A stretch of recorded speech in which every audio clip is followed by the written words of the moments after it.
Alright guys, today's video is going to be all about towing. I'm going to talk about the maximum speeds that you can tow on these skis, and what you can do to kind of protect your ski when you're getting it towed, just so you can tow a little bit faster or you just don't have to worry about it at all.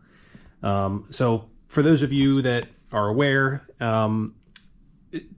if you're getting your SeaDoo towed, if you break down or something, there is a maximum speed limit that you can be towed at. And I talked about this in another video, but I'm going to go in detail here. Because these are jet-driven machines that have an exhaust system that's raw water cooled. And that means when you are normally riding the ski and the jet pump is operating, it's pumping water through the exhaust system to cool down the ski. And it does that through this piece here on the jet pump. So you would normally have your impeller here. The impeller is pumping water this way, and as the water is getting pumped, it will find its way into that intake valve here, which will then, of course, pump water through this system here and into the ski. And it will come into the ski through that hose right there that my flashlight's on, right on top of the bilge pump. And that hose it comes through the hole in the back where the jet pump feeds the water, goes through that hose and goes into the intake manifold, which is where it provides water cooling for the exhaust system.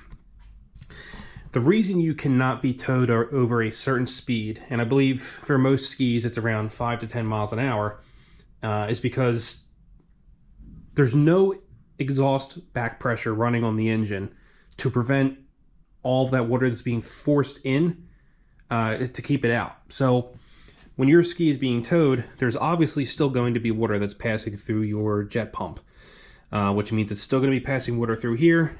There's still going to be water coming through the intake hose, and there's still going to be water that's being forced into the exhaust manifold. But since the exhaust is water cooled, you can fill up all of your exhaust components, you can fill up the water box, you can backfeed water back in, and then since your exhaust manifold is open to the engine, you can then force water into the engine. It's for the very same reason why when you're flushing your ski, you should never run the hose when the engine is off, because you can backfeed water into the engine. So that's why SeaDoo has a towing speed limit. But there are things you can do to basically shut off the supply water to your exhaust system, and then you can basically be towed at whatever speed you want. So I'm going to show you this diagram here. This is and I'm not sure how good this is going to come up on video, so I will put a graphic. But this just shows the raw water flow of the ski. So the ski has its own cooling system that is simply for the engine alone. That has nothing to do with the exhaust. A lot of people get that confused. They think that just because the ski is closed loop cooling with its own coolant, that means that everything is. That's not the case. The exhaust system and the intercooler, they are still raw water cooled. So you can see from this diagram, this is just showing the different water hoses. And you'll notice this one here, this is indicating water in. So you see that hose, that's the hose I just lit up with the flashlight, is going to the front of the exhaust manifold. That's your exhaust manifold there, where it'll pass through. And it's kind of like a double tube design where you have the exhaust gases that are passing through. That's sealed off, and then on the outside of that is like a really small, like, kind of passage where the water will pass through, and that's what keeps the manifold cool. And then of course that goes off into the water box. So the problem there is once your exhaust dumps off into the water box, and this is your water box. It's just that giant silver thing. It's basically just a hollow chamber. So the exhaust and the water that gets dumped out will pass into that box. And once that water box fills up with water, it's just going to feed water back into the exhaust manifold and dump it straight into your engine. It's not good. I've seen a lot of skis that got ruined that way. I think last year I worked on 6 or 7 skis that were towed back because they sucked something up and they weren't aware of the towing speed limit. And of course their engine took on a lot of water. It's not the end of the world. It can certainly be fixed. You can drain the engine, pump out the water, get anything that's out of the spark plugs, drain the valves, whatever, and then you're usually good to go. But if you're not aware of it, or if you get your ski towed back, you put it on the trailer, you're like, I'll deal with it another day. That's where you can run into a lot of problems. So there are solutions, and really all it comes down to is just capping this line here, either with a valve, or you can use vice grips, or there's even something, I forget what it's called now, but I'll post a link and put a picture, where you can actually just twist a valve here to shut off the raw water supply. And that's pretty much all you would need to do. So if you want to put a toe tap in, that's what people call it. It's just a toe tap. It's really just a shutoff valve, and you can buy the shutoff valves at pretty much any store, Home Depot, Lowe's, any home store. It's just a 3/4 inch hose. So essentially you would just get a kind of like a brass fitting or a plastic fitting, whatever you would want to use. Cut this hose in half, put the fitting on, and then use hose clamps to put it back on, just so it doesn't pop off or anything.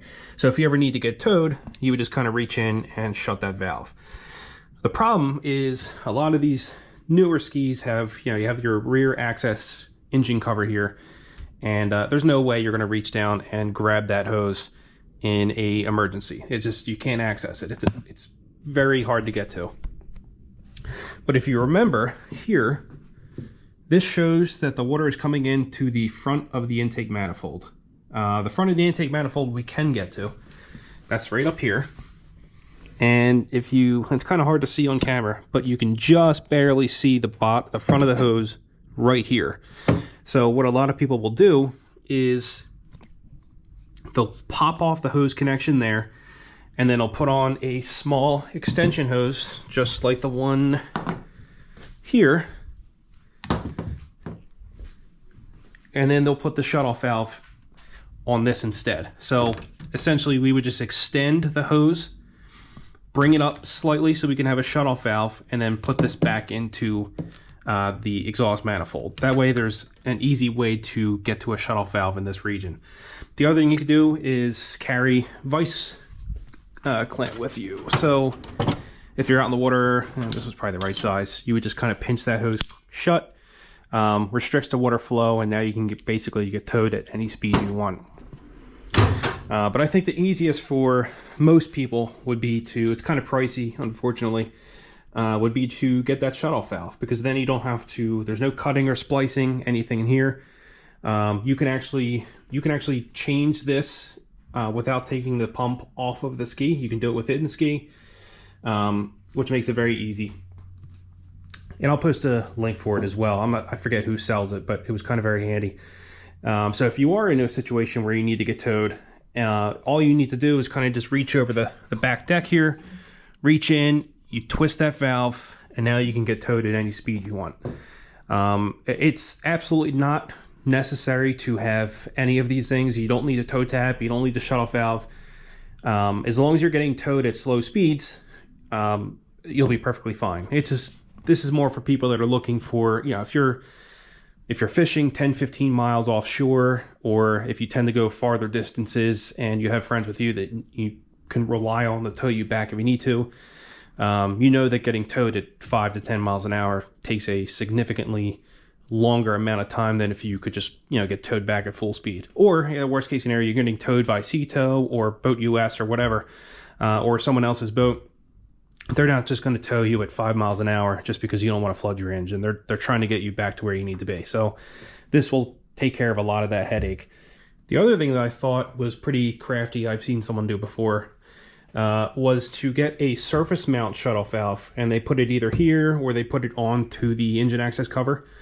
And it's just, like a butterfly valve almost. So it's more utilitarian, doesn't look as clean, but if you're going offshore fishing, or you have the Explorer or whatever, and you just want everything to be as easy as possible.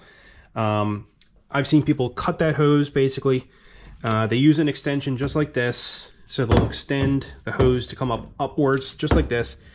And they'll put a surface mount shutoff valve. So you still have the hose connections going on through the back, but the valve is on the front.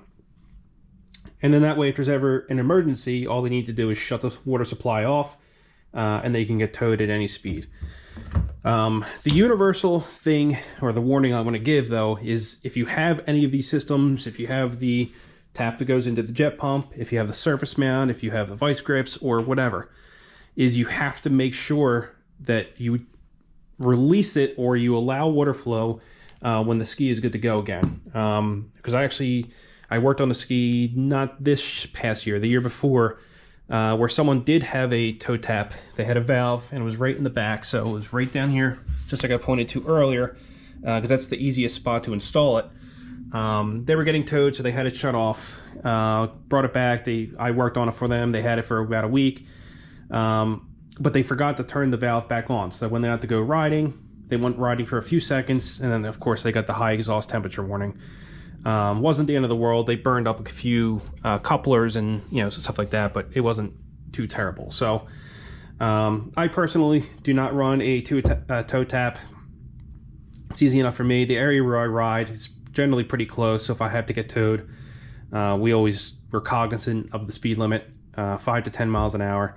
And of course, I always check the engine just to make sure I didn't take on any water the next time I start it. If you guys have any questions, feel free to just let me know and I will get back to you as fast as I can.